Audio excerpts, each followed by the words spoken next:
गोपियों के बीच में से रास के समय भगवान अंतर्धान हो गए थे, गायब हो गए थे।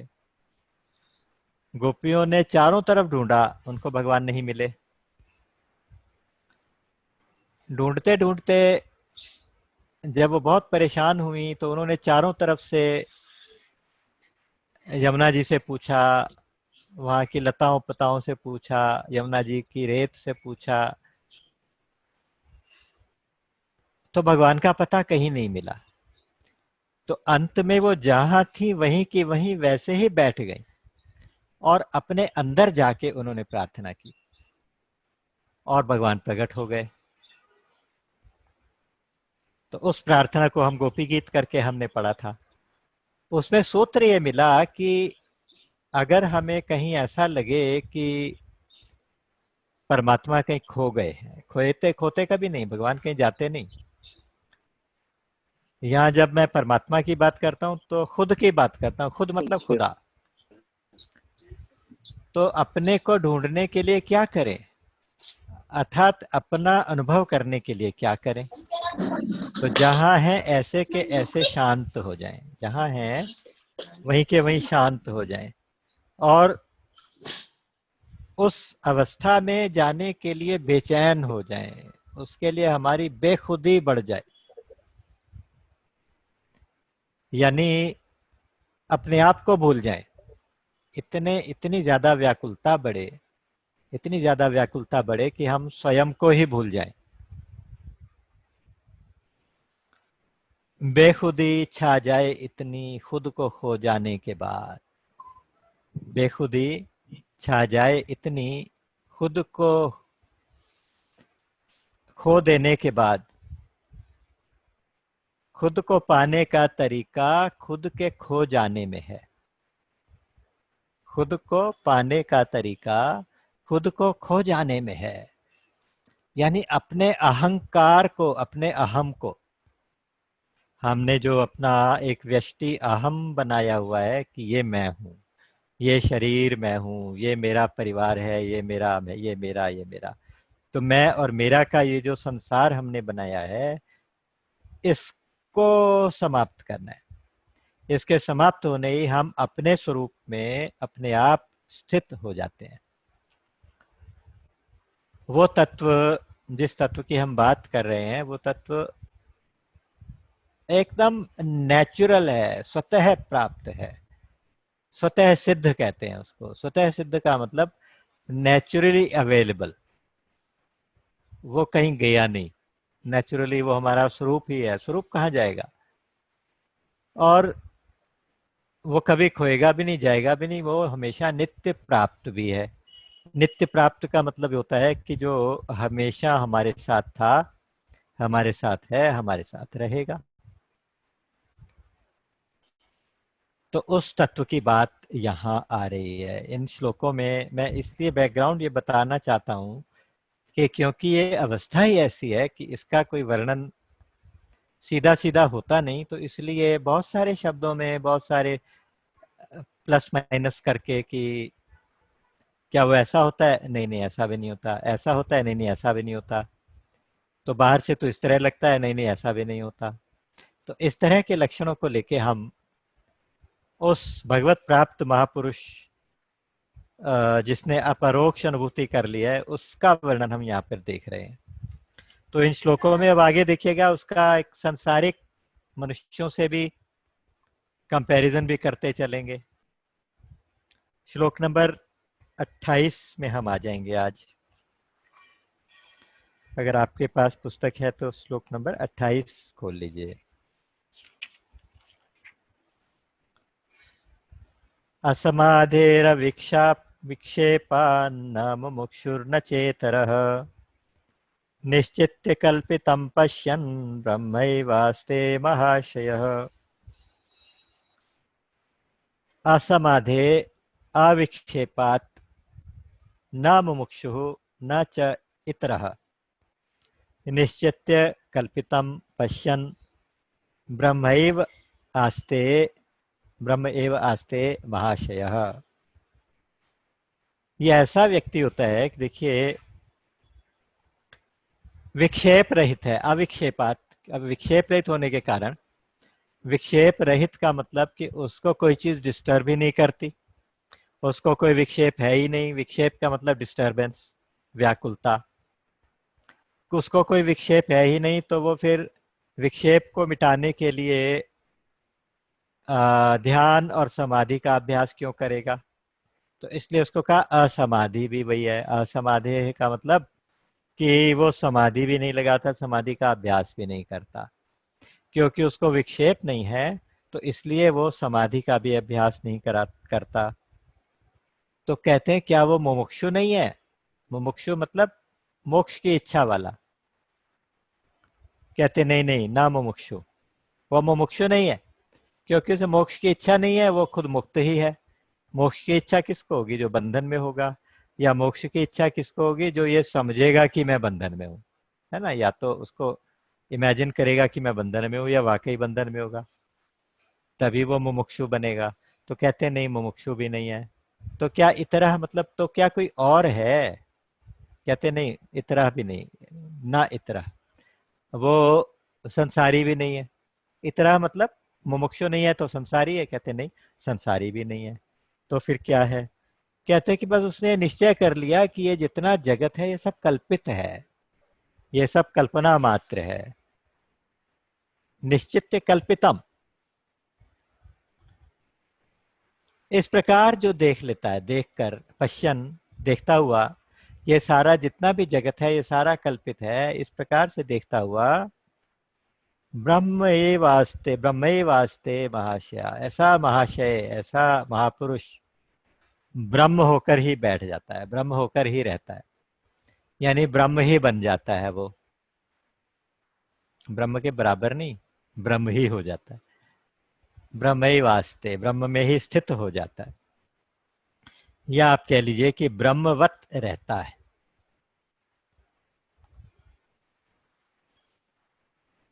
तो सबसे पहली जो रिक्वायरमेंट क्या बताई कि वो ये कल्पना कर लेता है कि ये जितना जगत है ये सब वास्तविक नहीं है, ये कल्पित है, ये इमेजिनरी है। इमेजिनरी होने का मतलब है कि मेरा इससे अब कोई संबंध नहीं है। जिसने संसार के साथ संबंध बना लिया, उसके साथ मैं और मेरा का रिश्ता बना लिया। हम सबके साथ एक एक संसार जुड़ा हुआ है। ये जितना बड़ी सृष्टि है ना, इस सारी सृष्टि को हम मैं नहीं, मेरा नहीं कहते। मैं तो हम इस शरीर को कहते हैं। ध्यान दीजिएगा, सबके साथ यही ऐसा ही होता है। मैं तो इस शरीर को कहते हैं, और मेरा इस शरीर के साथ संबंधित जितने भी प्राणी, जितने भी वस्तुएं, जितनी भी परिस्थितियां हैं, उनको हम मेरा कह देते हैं। और उसी के साथ संबंधित, उससे सो अपोजिट हो जाता है, वो मेरा नहीं, वो तेरा हो जाता है, या इसका उसका हो जाता है। तो इस मैं और मेरा के सर्किल के अंदर बहुत थोड़ी सी चीजें होती हैं। कभी कभी मैं कल्पना करता हूं कि अगर मैं अपने जगत की, अपने संसार की लिस्ट बनाने लगूं, जिसको मैं और मेरा कहता हूं, तो वो लिस्ट कितनी बड़ी होगी। आपको आश्चर्य होगा कि आप बना के देखिए कि आपकी लिस्ट बहुत छोटे से दायरे के अंदर आ जाएगी बस। ऐसे सबके छोटे छोटे सर्किल बने हुए हैं। वो सर्किल कहीं कहीं आपस में ओवरलैप भी करते हैं, थोड़ा सा पोर्शन मेरे सर्किल का आपके सर्किल से ओवरलैप करेगा, आपका किसी और से करेगा, जिनको हम कहते हैं ये हमारे कॉमन फ्रेंड्स हैं, या कॉमन रिश्तेदार हैं, या हमारी कॉमन बिलोंगिंग्स हैं। तो हर एक का अपना अपना एक अलग सर्किल है, और बहुत छोटा सा सर्किल है, छोटा छोटा सर्किल है। जबकि ये सृष्टि बहुत बड़ी है। कितनी बड़ी सृष्टि है, खरबों लोग हैं, और वस्तुओं का तो अंत ही नहीं, कितनी सारी, इतनी बड़ी प्रकृति का ये बहुत बड़ा विस्तार है। उस सब को देखते हुए लगता है कि उनसे तो हमारा कोई संबंध है नहीं, यानी हमारा जो संबंध है वो बहुत थोड़े से सर्किल से, थोड़ी सी सृष्टि से है, थोड़ी सी रिश्तेदारी है, थोड़ा सा मेरा है, थोड़ा सा मैं हूं। बाकी सारा उससे मुझे कोई मतलब नहीं है। मैं रोज अगर न्यूज़ देखता हूँ, न्यूज़पेपर देखता हूँ, उसमें पता चलता है, किसी दिन पता चला कि एक प्लेन क्रैश हो गया, उसमें 250 लोगों की जान चली गई। न्यूज़ पढ़ता हूँ, एक बार अफसोस सा होता है, फिर बस भूल जाता हूँ, क्योंकि मुझे उस फ्लाइट से कोई मतलब नहीं था। उसमें जितने लोग बैठे थे, 250 लोग, उससे मेरा कोई संबंध नहीं था। तो मुझे कोई उससे ज्यादा विक्षेप नहीं पैदा किया, आंदोलित नहीं किया, उद्विग्न नहीं किया, बेचैन नहीं किया। लेकिन अगर कहीं थोड़ा सा पता चलता कि उस फ्लाइट से मेरा कोई अपना आने वाला था, तो फिर बेचैनी बढ़ जाएगी, कि जहां मैं और मेरा का संबंध रहेगा, केवल वहीं पे विक्षेप होगा।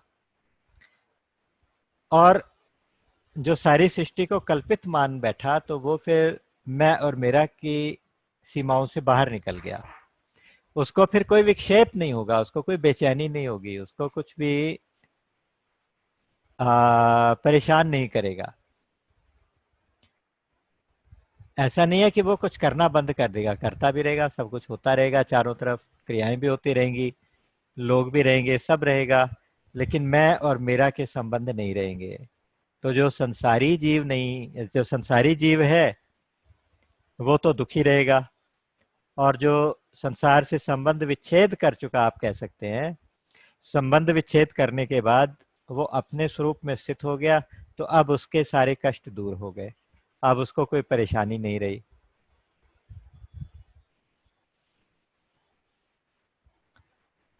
तो इस प्रकार का व्यक्ति जो सारे संसार को निश्चय पूर्वक ये देख लेता है कि ये कल्पना मात्र है, वो ब्रह्मवत होके रह जाता है, बस ब्रह्म ही होके रह जाता है। श्लोक नंबर 29। यस्यान्तः स्यादहंकारो न करोति करोति सः निरहंकार धीरेण न किंचिद कृतं कृतम्।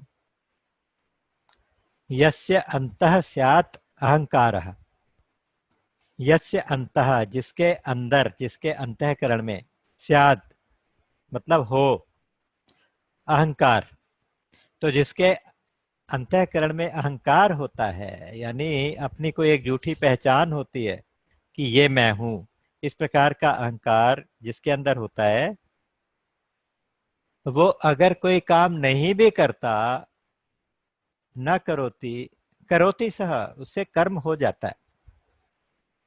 काम ना करते हुए भी काम हो जाता है, कर्म ना करते हुए भी कर्म हो जाता है। और जो दूसरा व्यक्ति जिसके अंदर अहंकार नहीं होता, निरहंकार धीरेण, निरहंकार मतलब जो अहंकार रहित है, ऐसा धीर पुरुष, उसके द्वारा ना किंचित अकृतम कृतम, अगर वो कुछ कर भी दे, उसके द्वारा किया गया कोई भी कार्य ऐसे होता है कि उसने कुछ भी नहीं किया। इसको समझ लीजिए, बहुत अच्छा श्लोक है, बहुत अच्छा श्लोक है। इसको समझने के लिए हमें गीता जी में जाना पड़ेगा एक बार। चौथे अध्याय में ना 16 17 नंबर के 18 नंबर का श्लोक है। वहां पे उन्होंने लिखा है कि किम कर्म किम कर्मेति कव्योप्यत्र मोहिता। कर्म क्या है, अकर्म क्या है, इसमें बहुत बड़े बड़े विद्वान भी मोहित हो जाते हैं। तत्ते कर्म प्रवक्ष्यामि यज्ञात्वा मोक्ष से शुभात। भगवान कह रहे हैं, मैं तुम्हें कर्म की फिलॉसफी बताऊंगा, जिसको जानने के बाद तुम अशुभ जन्म मरण के बंधनों से छूट जाओगे। कर्म की फिलॉसफी जान लेने मात्र से आप बंधनों से छूट जाओगे। तो उन्होंने 3 शब्द वहां पे दिए। उन्होंने कहा कि कर्मणो ह्यपि बोधव्यम, बोधव्यम च विकर्मणः, अकर्मणश्च बोधव्यम गहना कर्मणो गति। कर्म को जानना चाहिए, विकर्म को जानना चाहिए, और अकर्म को भी जानना चाहिए। कर्म, अकर्म और विकर्म, 3 शब्द वहां पे दिए। इसलिए कह रहा हूं कि ये इनको समझ लेंगे तो इस श्लोक का अर्थ बिल्कुल क्लियर हो जाएगा। कर्म तो कोई भी क्रिया कर्म हो गई, चाहे वो आपने कामना से की, तो सकाम कर्म हो गया, और कामना से रहित होके कही तो निष्काम कर्म हो गया, लेकिन है तो कर्म। कोई भी कर्म कर्म है। अच्छा, उसको अगर आपने ऐसा कोई कर्म कर दिया जो शास्त्र के अनुकूल नहीं है, यानी कोई ऐसा कर्म निषिद्ध कर्म है जो नहीं करना चाहिए, तो उसको हम बोलेंगे विकर्म। विकर्म का मतलब निषिद्ध कर्म। तो कहते हैं कि कर्म को भी जानना चाहिए और जो नहीं करना चाहिए उसको भी जानना चाहिए। क्या नहीं करना?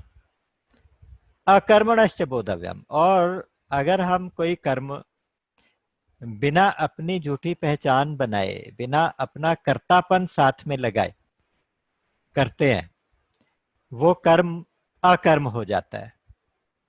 अकर्म का मतलब वो फिर हमें फल देने वाला नहीं रहता।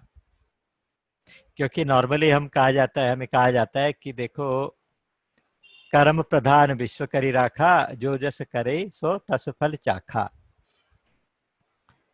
ये जो संसार है कर्म प्रधान है, जो जैसा करेगा वैसा फल पाएगा।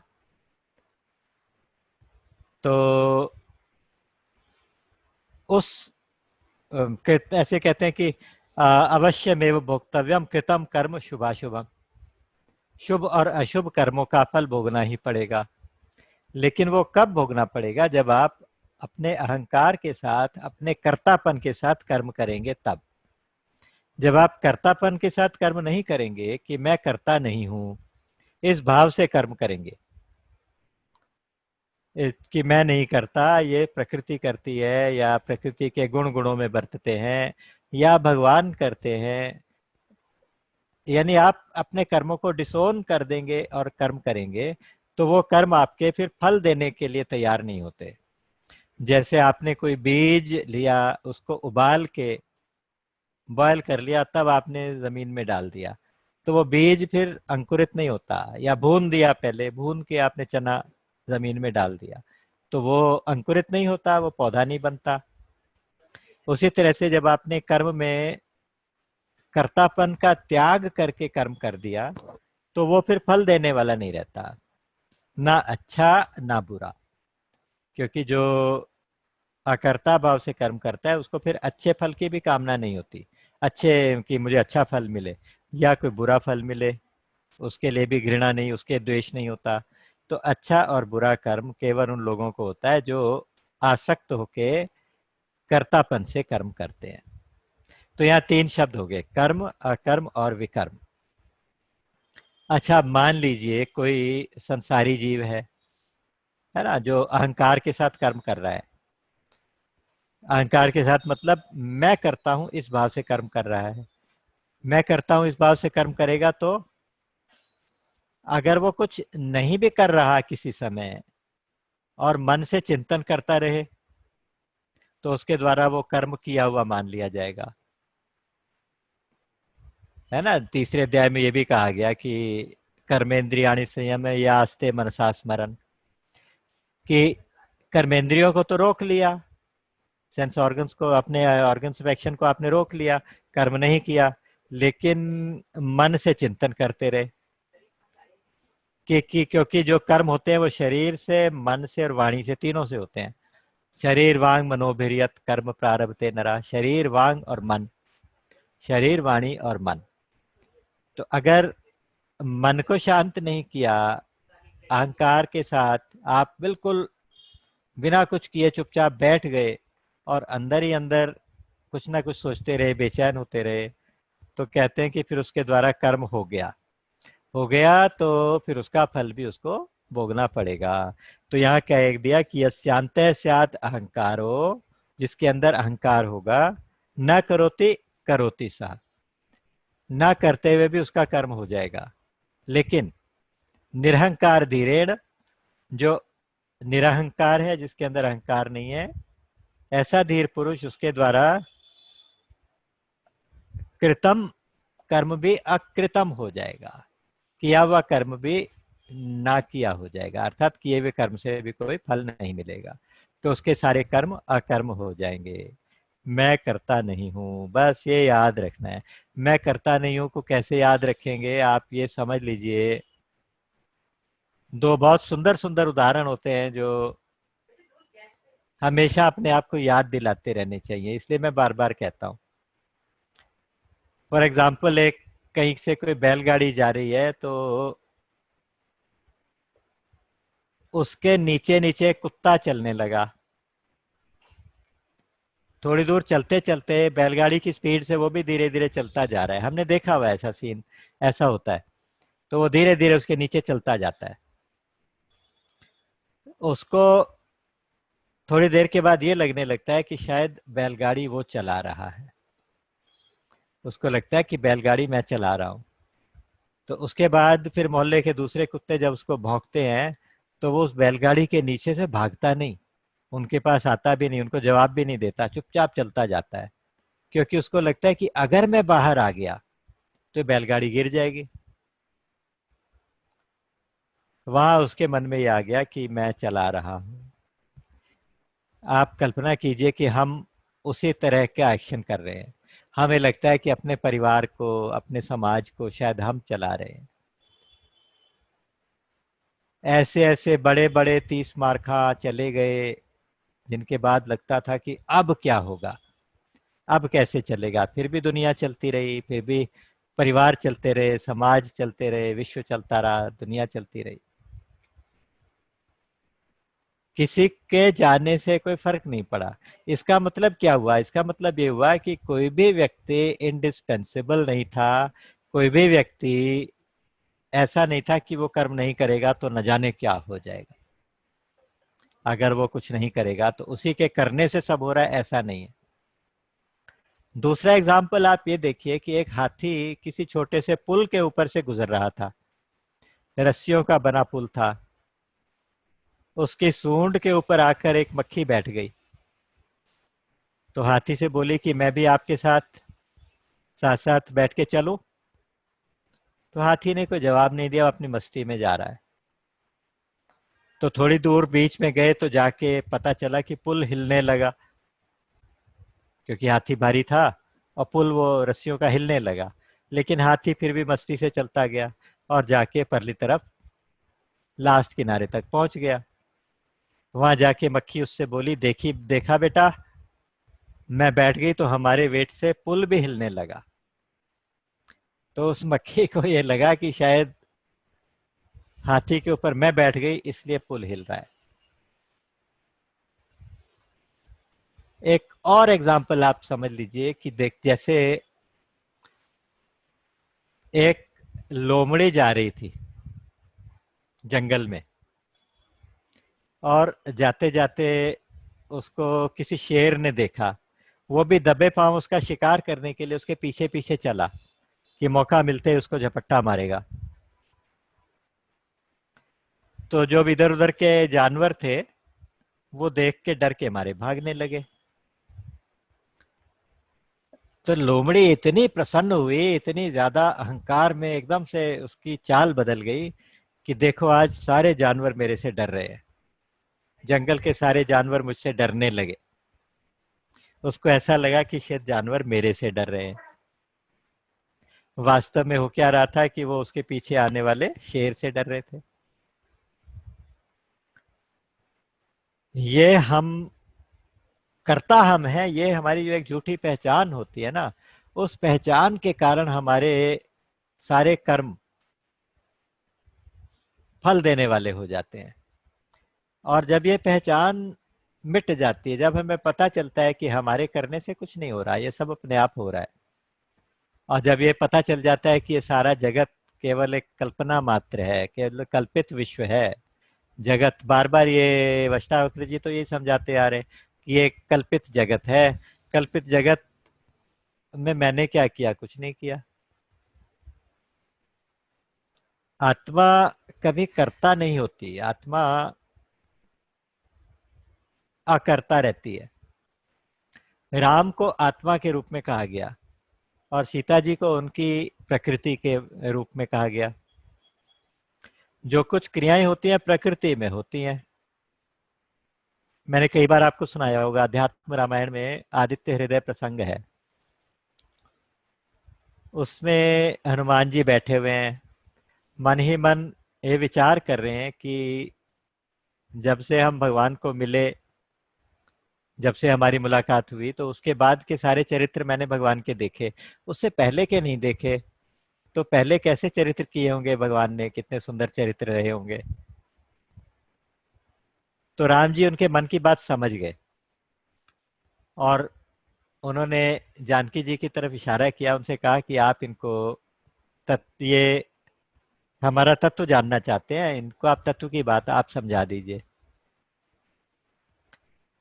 वहां पे जानकी जी ने कहा कि देखो हनुमान, ये जो राम का अवतार हुआ, राम की जो बाल लीलाएं हुई, जो जनकपुरी में धनुष यज्ञ का प्रसंग हुआ, धनुष तोड़ा गया, और उससे पहले ताड़का का वध हुआ, उससे ये विश्वामित्र जी के यज्ञ की रक्षा हुई।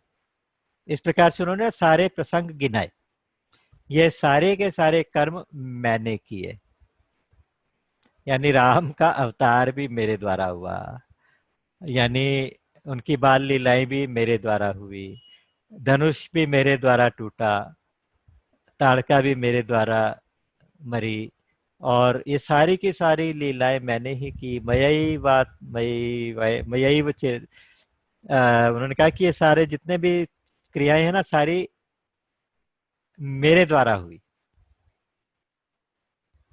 एवामादीनी कर्माणि मयि वा चरितानि वा, वो मेरे ही द्वारा सारे के सारे चरित्र जितने भी हुए ना, वो मेरे ही द्वारा किए गए। और आरोपयंती रामेस्मिन निर्विकारे अखिलात्मनि, लोग उनको बेकार ही इस निर्विकार अखिलात्मा भगवान में आरोपित करते हैं।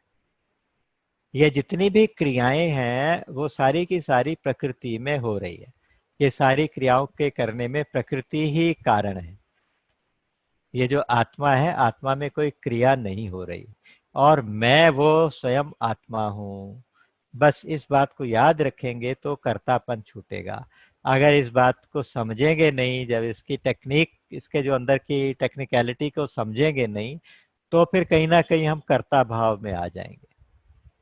आप देखिएगा जैसे ही कर्ता भाव जाएगा तो फिर सारे कष्ट दूर हो जाएंगे, फिर सारी एक्सपेक्टेशंस दूर हो जाएंगी। हमें लगेगा नहीं कि देखो इसके लिए मैंने इतना किया, उसने मेरे साथ क्या किया, मैंने इन लोगों के लिए इतना किया और उन्होंने मुझे इसके बदले में क्या दिया।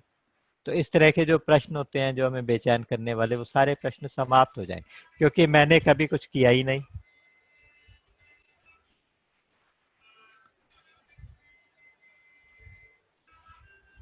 तो ये बात हमें याद रखनी है, अकर्ता भाव से कर्म करने हैं।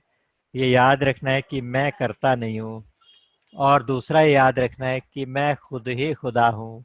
ये दो कंसेप्ट्स को लेके आगे के 30-40 श्लोक लगातार इन्हीं के ऊपर चलेंगे, आप देखिएगा।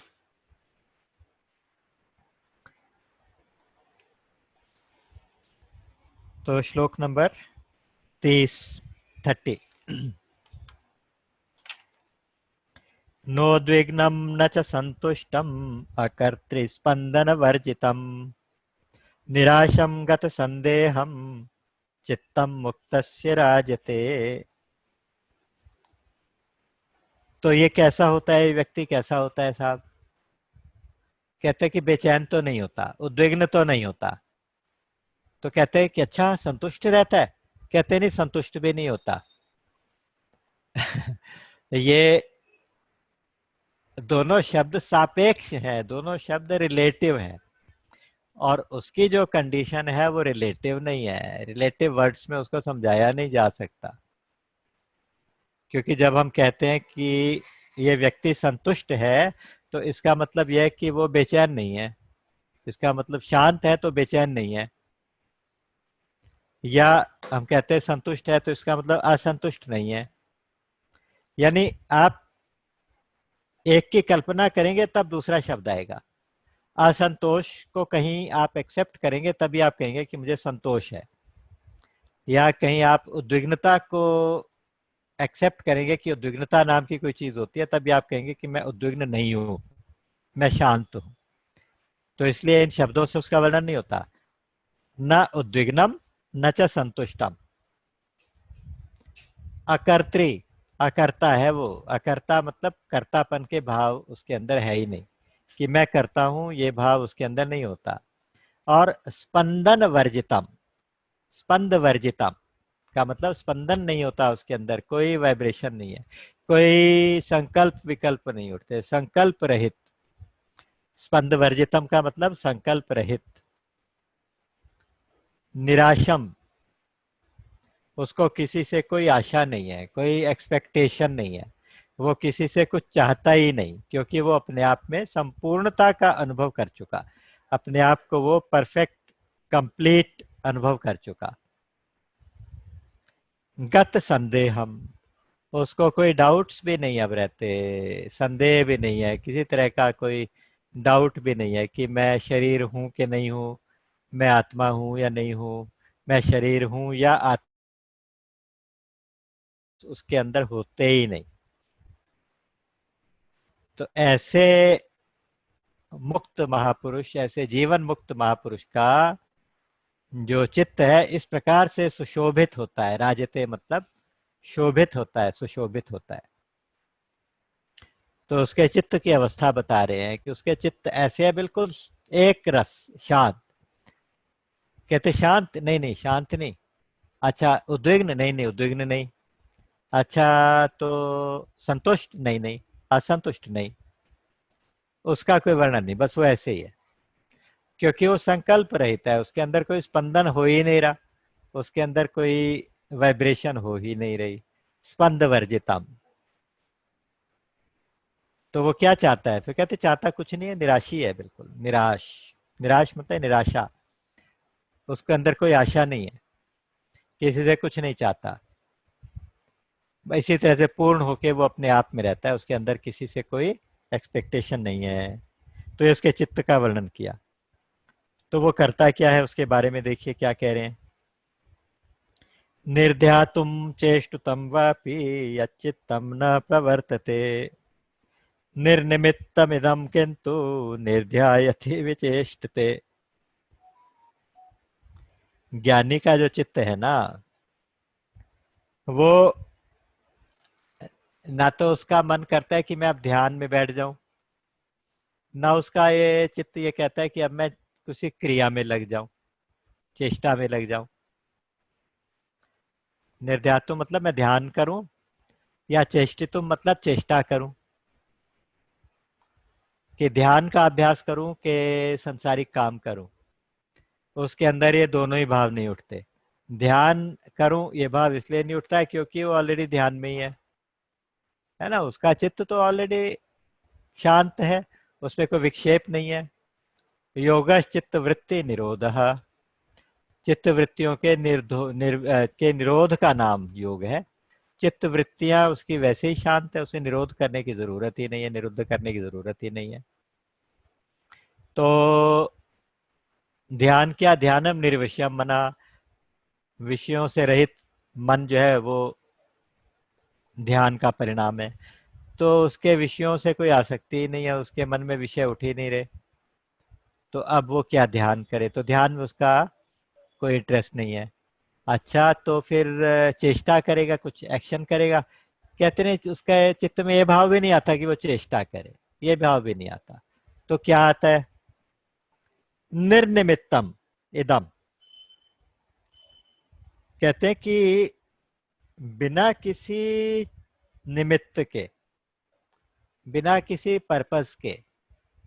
निमित्त तो उसको होगा जब कुछ चाहेगा, वो कुछ चाहता ही नहीं, तो बिना किसी पर्पस के वो ध्यान में भी बैठेगा, चेष्टा भी करेगा। निर्ध्या निर्ध्याति विचेष्टते, कि ध्यान भी लगाता है और चेष्टा भी करता है, यानी क्रियाएं भी करता है। ऐसा नहीं कि वो ध्यान में उसका इंटरेस्ट नहीं, चेष्टा में इंटरेस्ट नहीं, तो वो क्या करे, कहते वो ध्यान भी करेगा, एक्शन भी करेगा, लेकिन उसका कोई निमित्त नहीं होगा, उसका कोई उद्देश्य, उसका कोई पर्पस से नहीं करेगा, पर्पसलेसली बस करता रहेगा, चुपचाप जैसा करने को आ गया वैसा कर लेगा। तो ये बहुत इंटरेस्टिंग सी अवस्था का वर्णन इस तरह से चल रहा है। श्लोक नंबर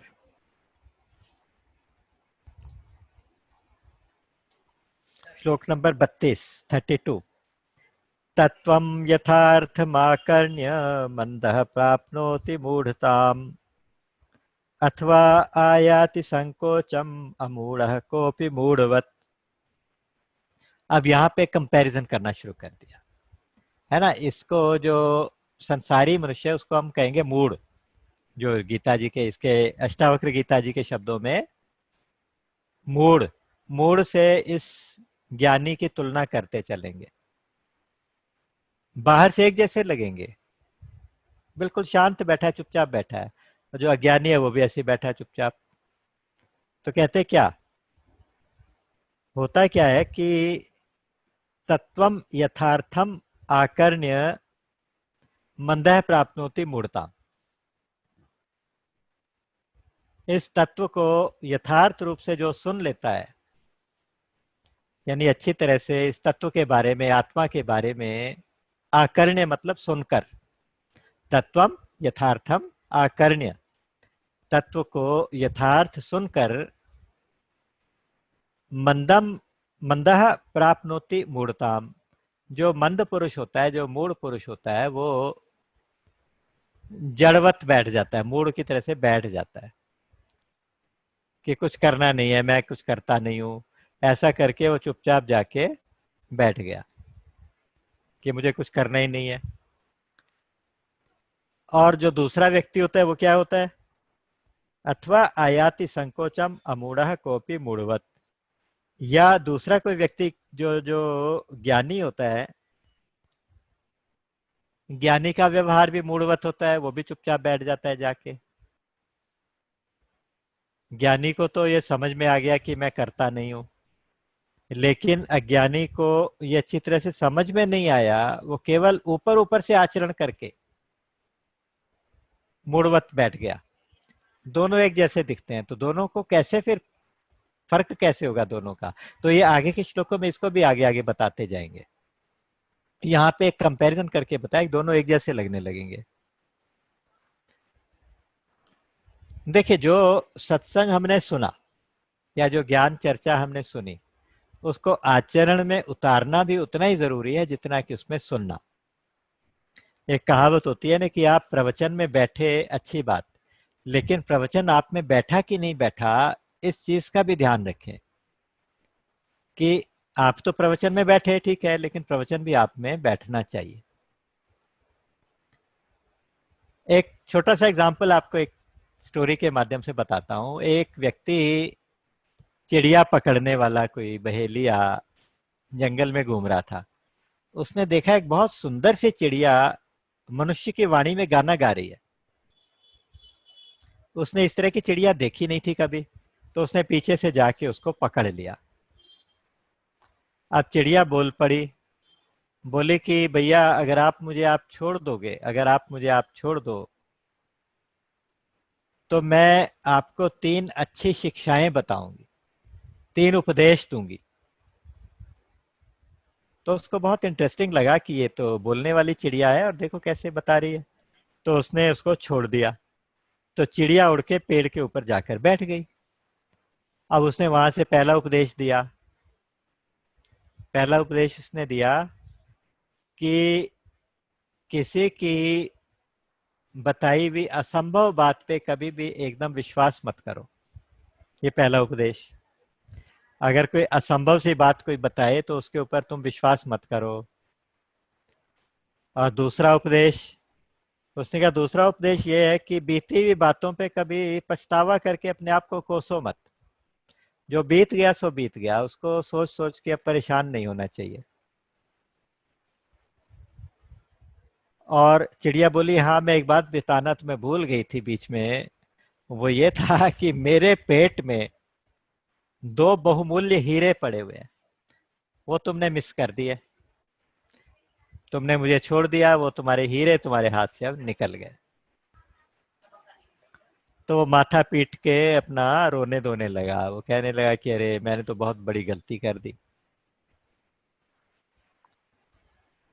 अच्छा, बोला कि चलो अब जो गलती हो गई सो कोई बात नहीं, अब तीसरा उपदेश तो देती जाओ।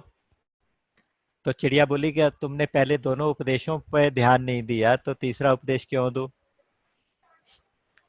पहले दो उपदेश ये थे कि एक असंभव बात पे विश्वास मत करो, चिड़िया के पेट में हीरे।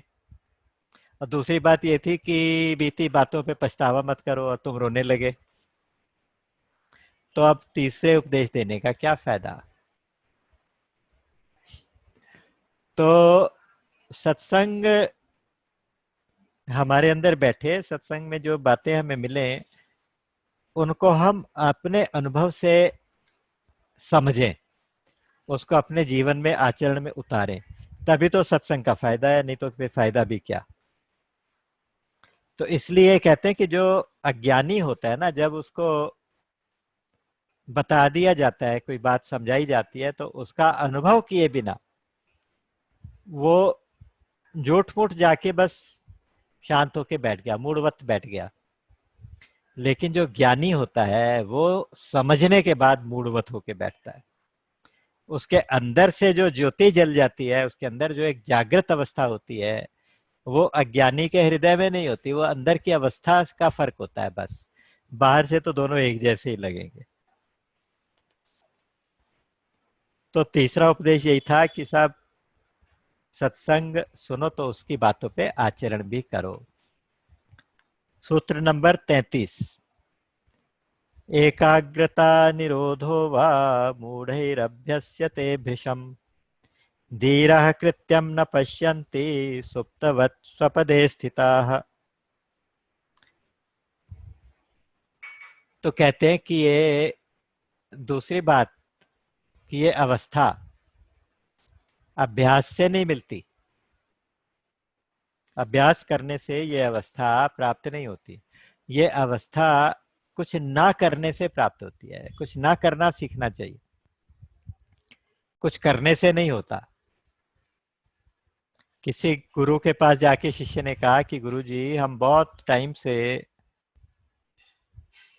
ध्यान भी करते हैं, स्वाध्याय भी करते हैं, अभ्यास भी करते हैं, जप भी करते हैं, लेकिन अभी तक मन की शांति नहीं मिली। आप बताएं कि अब हम और क्या करें जिससे हमें मन की शांति मिले। तो गुरुजी ने कहा कि अभी तक तुम करने में ही पड़े हो, इसलिए तुम्हें शांति नहीं मिली। अब तुम ना करने में आ जाओ। ना करने में आ जाओ का मतलब, मैं करता नहीं हूं इसका अनुभव करो। मैं करता नहीं हूं इसका अनुभव करो, इसको रियलाइज करो कि जो कुछ हो रहा है अपने आप हो रहा है, मैं नहीं कर रहा। अपने करने के साक्षी बनो, उसके दृष्टा बनो, कि आप जो कर रहे हो, कैसे कर रहे हो, उसको देखते जाओ। जब तुम देखने वाले अलग हो के अपने आप को करने वाला देखोगे, तो कर्ता भाव चला जाएगा। तो अभी यहाँ पे उसी पॉइंट के ऊपर आगे कहते हैं कि देखो, अभ्यास से कुछ नहीं होगा, है ना। जैसे भक्ति भाव में कहते हैं कि परमात्मा क्रिया साध्य नहीं, कृपा साध्य होते हैं। क्रिया साध्य मतलब क्रियाओं से मिलने वाले नहीं होते। नायम आत्मा प्रवचनेन लभ्यः, न मेधया न बहुना श्रुतेन न बहुधा श्रुतेन। ये आत्मा का अनुभव जो है, आत्मा की अनुभूति, ये आपको प्रवचन से नहीं, ज्यादा सुनने से या ज्यादा कहने से, ज्यादा पढ़ने से नहीं। तो होगी कैसे? कहते हैं कि ये जिसको खुद चूज करेगी, उसको अपना रहस्य प्रकट कर देगी। कि जो इसको बहुत तीव्र जिज्ञासा से प्राप्त करना चाहेगा, जिसके अंदर बहुत ज्यादा बर्निंग डिजायर हो जाएगी कि मुझे ये अवस्था मिलनी ही चाहिए, मिलनी ही चाहिए, मिलनी चाहिए, उसके आगे ये स्वयं को प्रकट कर देगी। तो उसके लिए हमें एक बहुत, पिछली बार भी इस बात के ऊपर हमने एक एग्जाम्पल भी दिया था कि किसी की गर्दन पकड़ के पानी में डुबो दें, उसको जो बेचैनी होती है, वो बेचैनी अगर होने लगे कि बस एक क्षण भी ऊपर नहीं आए तो अब सांस चली जाएगी, तो ये बेचैनी हो जाए कि हमारी वो अवस्था कब आएगी, कब कैसे होगी, कैसे होगी, उस बेचैनी से बेखुदी छा जाए इतनी, खुद के खो जाने के बाद बेखुदी आ जाए, बिल्कुल इतनी ज्यादा बेचैनी हो जाए। कि अपने आप को ही भूल जाए, अपने आप को भूल जाते ही स्वयं प्रकट हो जाता है। खुद से मिलने का तरीका खुद के खो जाने में है। मैंने शुरू में जो आज की शुरुआत की थी वो इस बात से की थी कि खुद को पाने का तरीका खुद के खो जाने में है। तो खुद को खो जाए, इतनी बेखुदी छा जाए, इतनी बेचैनी आ जाए, तो उसके बाद फिर सारी की सारी चीजें पीछे रह जाए। तो जो अज्ञानी होता है वो एकाग्रता और निरोध, चित्त निरोध का और ध्यान का अभ्यास करता है। लेकिन जो ज्ञानी होता है ना, उसको इन सब में कुछ इंटरेस्ट नहीं आता, क्योंकि वो ये सारी जगत को स्वप्नवत देखता रहता है। उसको ये सारी क्रियाएं, सारा जगत बेचैन ही नहीं कर रहा, तो उस बेचैनी को मिटाने के लिए वो ज्यादा अभ्यास नहीं करता, क्योंकि ये परमात्म तत्व अभ्यास से मिलने वाला है ही नहीं। तो आज इसी भाव के साथ यहाँ पे विराम दे देंगे, क्योंकि आज समय हो गया। और फिर कल भगवत प्रेरणा से, भगवत इच्छा से एक बार फिर से 5 बजे दोबारा से उपस्थित होंगे। तब तक के लिए आप सबके चरणों में प्रणाम। राम अमित गुण सागर, थाह कि पावहि कोय, संतन सन जस किछु सुनेऊ, तुम ही सुनायऊ सोय। बोलिए गीता गोपाल की जय, सच्चिदानंद भगवान की जय।